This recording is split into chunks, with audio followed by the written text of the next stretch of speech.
ರಾಷ್ಟ್ರೀಯ ಗ್ರಾಮೀಣ ಉದ್ಯೋಗ ಖಾತ್ರಿ ಯೋಜನೆ ಮನ್ರೇಗಾ ಇದು 20 ವರ್ಷಗಳ ಹಿಂದೆ ಮನಮೋಹನ್ ಸಿಂಗ್ ಅವರು ಪ್ರಧಾನಮಂತ್ರಿ ಆಗಿರುವಾಗ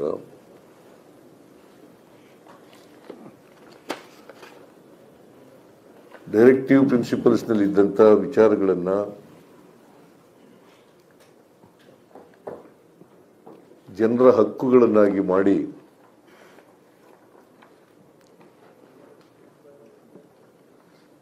ಅನೇಕ ಮೂಲಭೂತ ಸಮಸ್ಯೆಗಳಿಗೆ ಪರಿಹಾರ ಕೊಡ್ತಕ್ಕಂಥ ಪ್ರಯತ್ನವನ್ನು ಮಾಡಿದರು. Right to education, right to food, right to information, right to work, right to forest dwellers.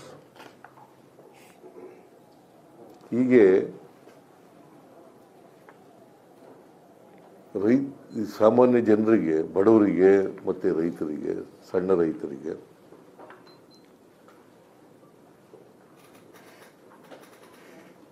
ಅವರಿಗೆ ಈ ಹಕ್ಕುಗಳನ್ನು ಕೊಟ್ಟು ಅವರ ಸಮಸ್ಯೆಗಳಿಗೆ ಸ್ಪಂದಿಸ್ತಕ್ಕಂಥ ಕೆಲಸವನ್ನು ಕೇಂದ್ರ ಸರ್ಕಾರ ಮಾಡಿತ್ತು. ಮನಮೋಹನ್ ಸಿಂಗ್ ಅವರ ಸರ್ಕಾರ ಮಾಡಿತ್ತು 20 ವರ್ಷಗಳ ಹಿಂದೆ. ಅದರಲ್ಲಿ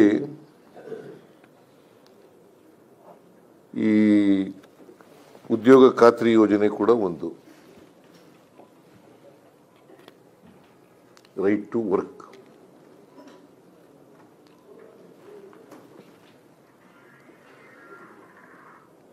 ಅದನ್ನ ಈಗ ರಿಪೀಲ್ ಮಾಡಿ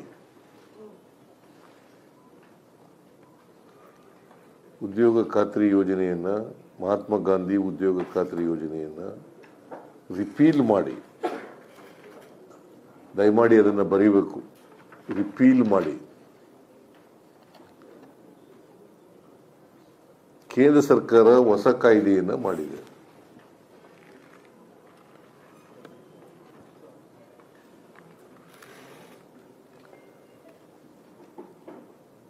ಅದರ ಹೆಸರೇನಪ್ಪ ಅಂತಂದ್ರೆ Viksit Bharat. Viksit Bharat, VB, guarantee for Rozgar, guarantee for mission, Gramin ಕಾಯ್ದೆ ಅಂತ ಮಾಡಿದ್ದಾರೆ.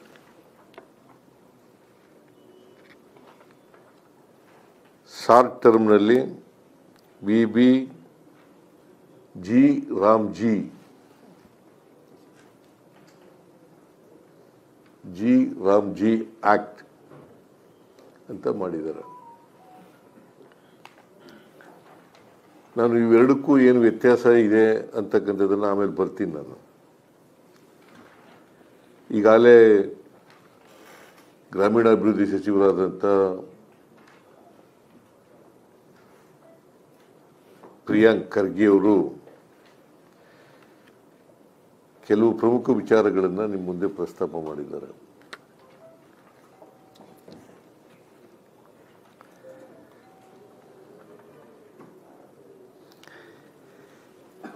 ಇದನ್ನ ಮೋದಿ ಸರ್ಕಾರ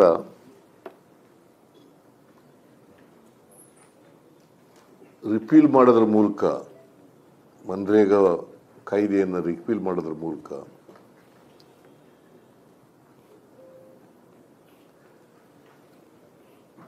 ಯಾರ ಜೊತೆಲೂ ಕೂಡ ಚರ್ಚೆ ಮಾಡಿಲ್ಲ. ರಾಜ್ಯ ಸರ್ಕಾರಗಳ ಜೊತೆಲೂ ಚರ್ಚೆ ಮಾಡಿಲ್ಲ, ಜನರ ಜೊತೆಲೂ ಚರ್ಚೆ ಮಾಡಿಲ್ಲ, ನಮ್ಮ ಅಭಿಪ್ರಾಯನೂ ಕೂಡ ಪಡೆದಿಲ್ಲ.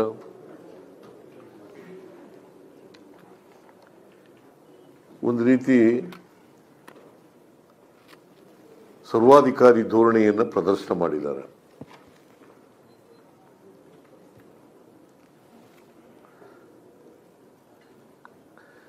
ಇದು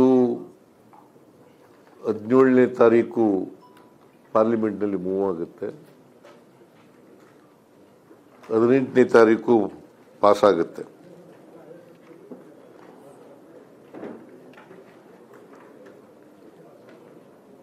17ನೇ ತಾರೀಕು ಮೂವ್ ಆಗಿ ಡಿಸೆಂಬರ್ 17ನೇ ತಾರೀಕು ಬಿಲ್ಲು ಮೂವ್ ಆಗಿ 18ನೇ ತಾರೀಕು ಕಾಯ್ದೆ ಆಗ್ಬಿಡ್ತದೆ.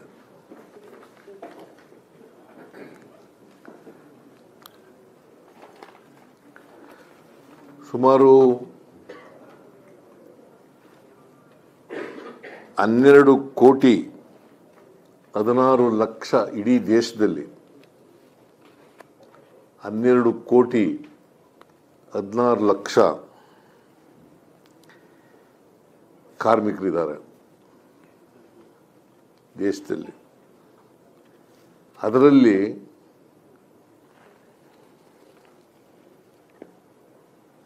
6 ಕೋಟಿ 21 ಲಕ್ಷ 6 ಕೋಟಿ 21 ಲಕ್ಷ ಮಹಿಳೆಯರಿದ್ದಾರೆ. ಅಂದರೆ ಸುಮಾರು 53.61%. ನರೇಗಾ ಕಾರ್ಮಿಕರು ಇಡೀ ದೇಶದಲ್ಲಿ 12.26 ಲಕ್ಷ 12.16 ಲಕ್ಷ ಕೋಟಿ 12.16 ಲಕ್ಷ ಕೋಟಿ. ಅದರಲ್ಲಿ 53.61% ಮಹಿಳೆಯರು, ಸುಮಾರು 6 ಕೋಟಿ 21 ಲಕ್ಷ ಮಹಿಳೆಯರು ಇರ್ತಾರೆ. ಆಮೇಲೆ ಪರಿಶಿಷ್ಟ ಜಾತಿಯವರು 17% ಇರ್ತಾರೆ. ಪರಿಶಿಷ್ಟ ವರ್ಗದವರು 11% ಇರ್ತಾರೆ.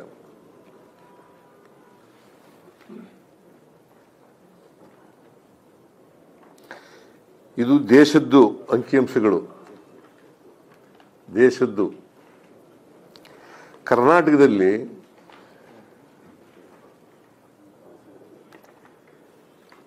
ಕರ್ನಾಟಕದಲ್ಲಿ 71.18 ಲಕ್ಷ ಕೋಟಿ, ಆಮೇಲೆ ಲಕ್ಷ 71.18 ಲಕ್ಷ ಕೋಟಿ ಅಲ್ಲ, ಲಕ್ಷ 71.18 ಲಕ್ಷ ಆಕ್ಟಿವ್ ನರೇಗಾ ಕಾರ್ಮಿಕರಿದ್ದಾರೆ ಕರ್ನಾಟಕದಲ್ಲಿ.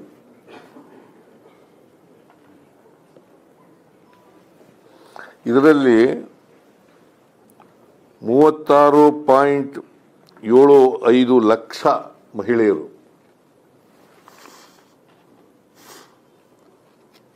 36.75 ಲಕ್ಷ ಮಹಿಳೆಯರು.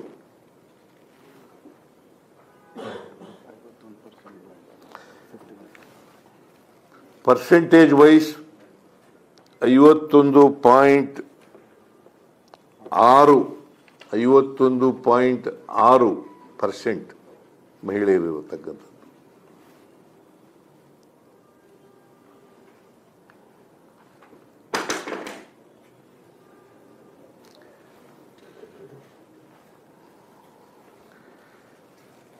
ಜನರು ನೆಮ್ಮದಿಯಿಂದ ಜೀವಿಸ್ತಕ್ಕಂಥದ್ದು ಇದೆಯಲ್ಲ, ಅಂತ ವಾತಾವರಣ ಇದೆಯಲ್ಲ,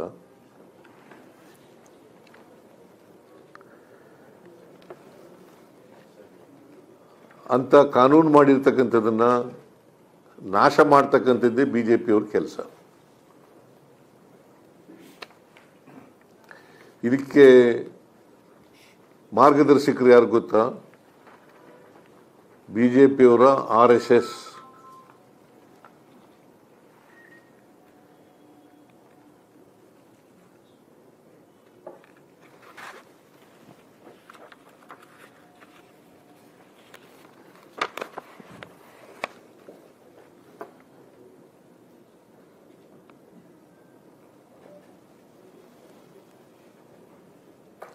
ಇದನ್ನ ಮಾಡಿ ಈ ಕಾಯ್ದೆ ಹಿಂದೆ ಇದ್ದಂಥ ಮನ್ರೇಗಾ ಕಾಯ್ದೆಯನ್ನು ನಾಶ ಮಾಡಿ, ಧ್ವಂಸ ಮಾಡಿ,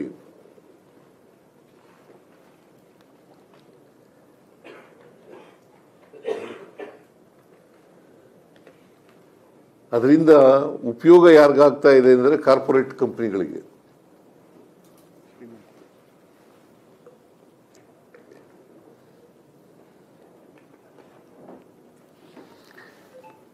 ಈ ಕಾಯ್ದೆ ಪ್ರಕಾರ, ನರೇಗಾ ಕಾಯ್ದೆ ಪ್ರಕಾರ ಜನರು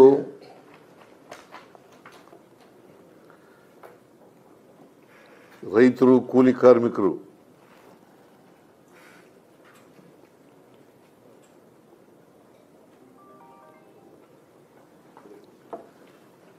ಕೃಷಿ ಕೆಲಸಗಳ ಜೊತೆಯಲ್ಲಿ ಮನ್ರೇಗಾ ಕೆಲಸಗಳನ್ನು ಕೂಡ ಮಾಡ್ಕೊತಾ ಇದ್ರು ಅವ್ರು ಇದ್ದಂಥ ಜಾಗದಲ್ಲೇ.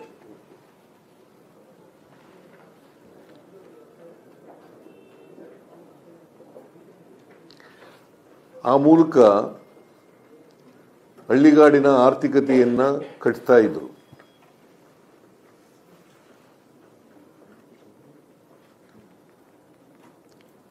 ಒಂದು ಅವ್ರು ಇದ್ದ ಜಾಗದಲ್ಲೇ ಕೆಲಸ ಸಿಕ್ತಿತ್ತು ಅವರಿಗೆ.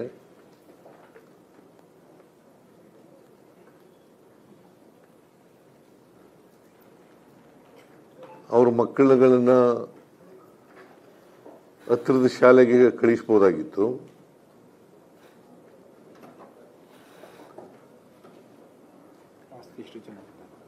ಆಸ್ತಿ ಸೃಜನೆ ಆಯ್ತಿತ್ತು.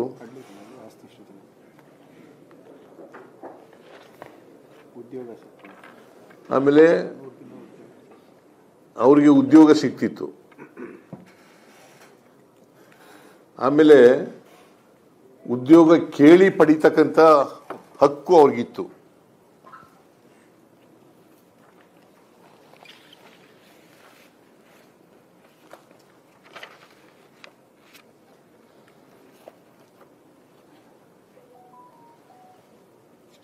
ಇವರು ಹಿಂದೆನೇ ಈ ನರೇಗಾ ಕಾಯ್ದೆ ಇಂಟ್ರೊಡ್ಯೂಸ್ ಆಯ್ತಲ್ಲ 20 ವರ್ಷಗಳ ಹಿಂದೆ ಮನಮೋಹನ್ ಸಿಂಗ್ ರವ್ರ ಕಾಲದಲ್ಲಿ, ಆಗ್ಲೇನೆ ಬಿಜೆಪಿಯವರು ವಿರೋಧ ಮಾಡಿದ್ರು.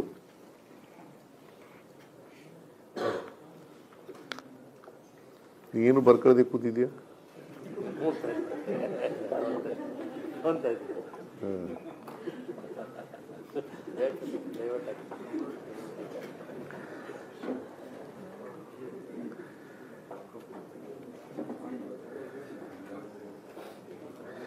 ಆಗ ಇದನ್ನ ಈ ಫುಡ್ ಫಾರ್ ವರ್ಕ್ ಅಂತ ಇತ್ತಲ್ಲ, ಫುಡ್ ರೈಟ್ ಇತ್ತಲ್ಲ, ಸ್ವಾವಲಂಬನೆ ಮಾಡ್ತಕ್ಕಂಥ ರೈಟ್ ಟು ಫುಡ್, ಇದನ್ನ ಮುರಳಿ ಮನೋಹರ್ ಜೋಶಿ ಅವರು ಗೇಲಿ ಮಾಡಿದ್ರು.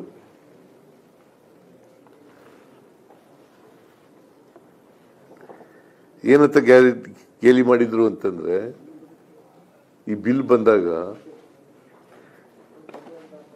ರೈಟ್ ಟು ಫುಡ್ ಬಿಲ್ ಬಂದಾಗ, ಇದು ಫುಡ್ ಗ್ಯಾರಂಟಿ ಅಲ್ಲ, ವೋಟ್ ಗ್ಯಾರಂಟಿ ಅಂತ. ಫುಡ್ ಗ್ಯಾರಂಟಿ ಅಲ್ಲ, ವೋಟ್ ಗ್ಯಾರಂಟಿ ಅಂತೇಳಿ ಟೀಕೆ ಮಾಡಿದ್ರು. ಯಾರು? Mister Murali Manohar Joshi, the senior member of the BJP party.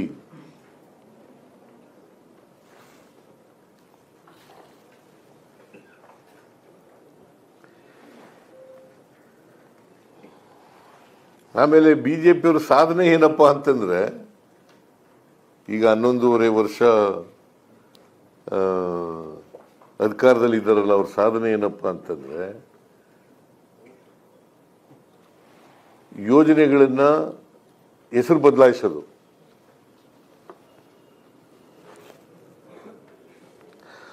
ಈ ತರ 30 ಯೋಜನೆಗಳಿಗೆ ಹೆಸರುಗಳನ್ನು ಬದಲಾವಣೆ ಮಾಡಿದ್ದಾರೆ.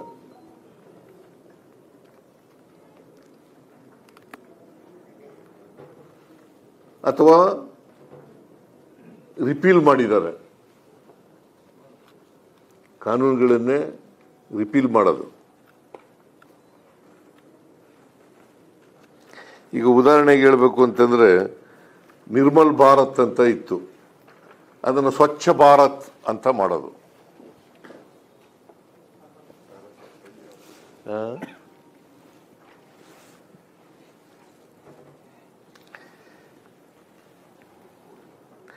ಇಂದಿರಾ ಆವಾಸ್ ಯೋಜನೆಯನ್ನ ಪ್ರಧಾನಮಂತ್ರಿ ಆವಾಸ್ ಯೋಜನೆ ಅಂತ ಮಾಡೋದು. ಹೆಚ್ಚಿನ ವಿಡಿಯೋಗಳಿಗೆ ಪ್ರತಿಧ್ವನಿ ಯೂಟ್ಯೂಬ್ ಚಾನೆಲ್ ಸಬ್ಸ್ಕ್ರೈಬ್ ಮಾಡಿ, ಬೆಲ್ ಐಕಾನ್ ಕ್ಲಿಕ್ ಮಾಡಿ.